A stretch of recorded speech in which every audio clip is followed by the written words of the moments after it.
Good morning, children. Thought for the day. Life is 10% what happens to you and 90% how you react to it. So now you must have understood what matters most is your reaction.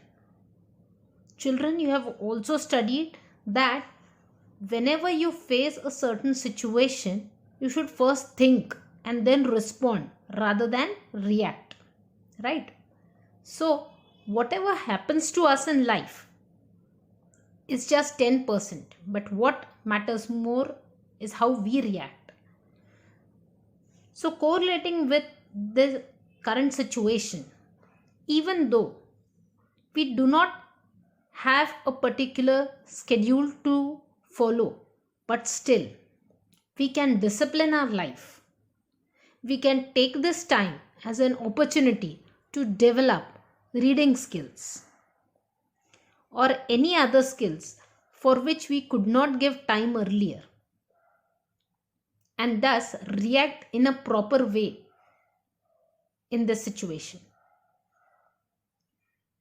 With this thought, let us continue with the chapter Motion, Force and Work.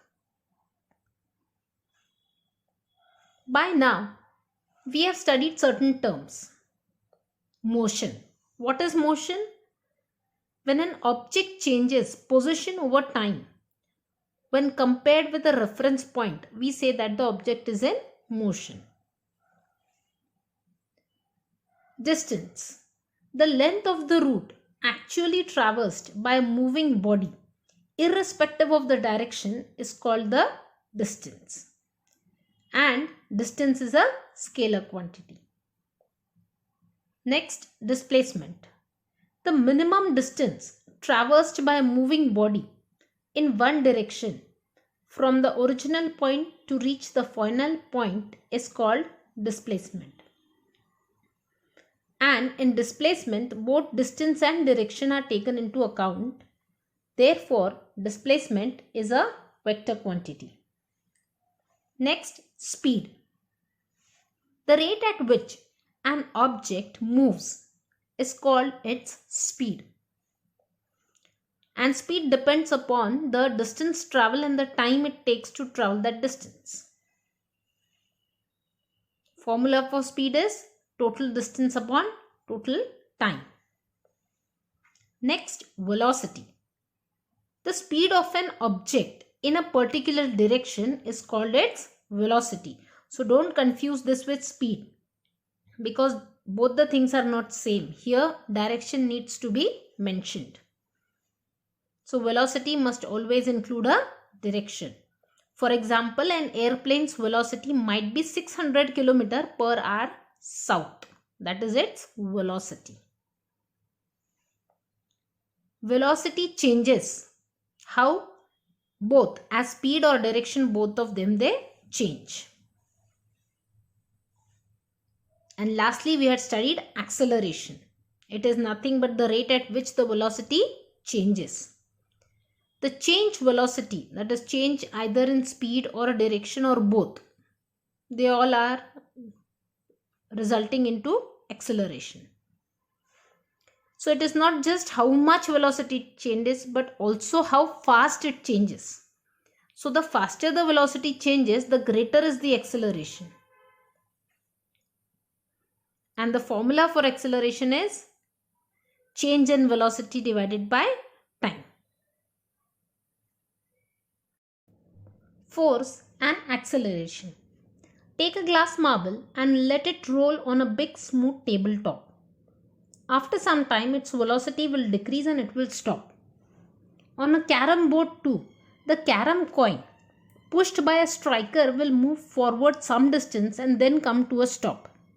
If the coin is pushed after applying talcum powder to the carom board, it will keep moving for a longer time and then come to a stop. So what can we infer from this? The velocity of the coin decreases due to the force of friction and then the coin stops. If the friction between the carom board and the coin is reduced, the coin keeps moving for a longer time. So it would mean that if no force of friction is acting on a moving body, it will keep on moving with a constant velocity.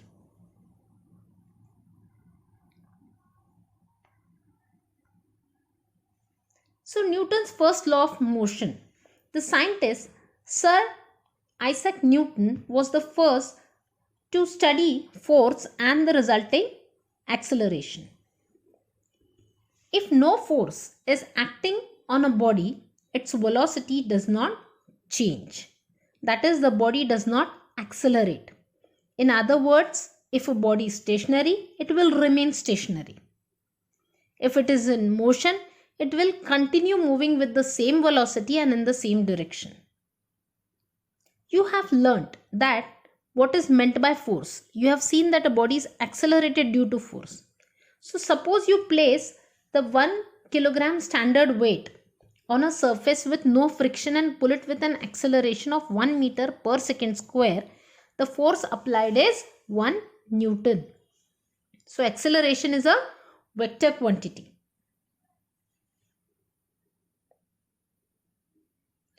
So Newton's first law, that is the law of inertia, it states that an object at rest tends to stay at rest and an object in motion tends to stay in motion unless acted upon by an unbalanced force.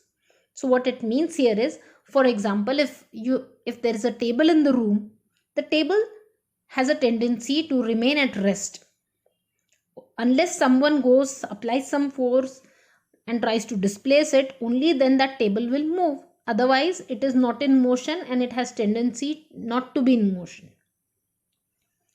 Apart from this, all of you must have ride a bicycle. So while riding a bicycle, when you apply brakes, when you are riding the bicycle, it is in motion. But when you apply brakes, you must have observed that the cycle covers certain distance and then it stops. That means it has a tendency, it is an object in motion, it has a tendency to remain in motion. And so it takes some time to stop. Force, displacement and work. In the figure alongside, a string attached to a wooden block on a table is passed over a pulley and tied to a weight. On applying a sufficient weight, the block will be seen to move. So which force has been applied here? How can this force be increased? And what will happen on applying more force? When can we say that work is done by the applied force?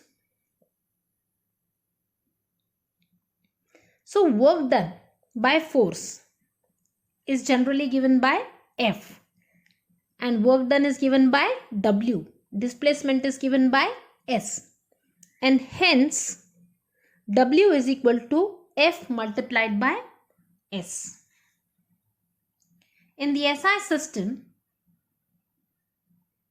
the unit of work is joule, while the unit of force is Newton and the unit of displacement is meter. In the CGS system, the unit of work is erg. Now, let us understand the work done.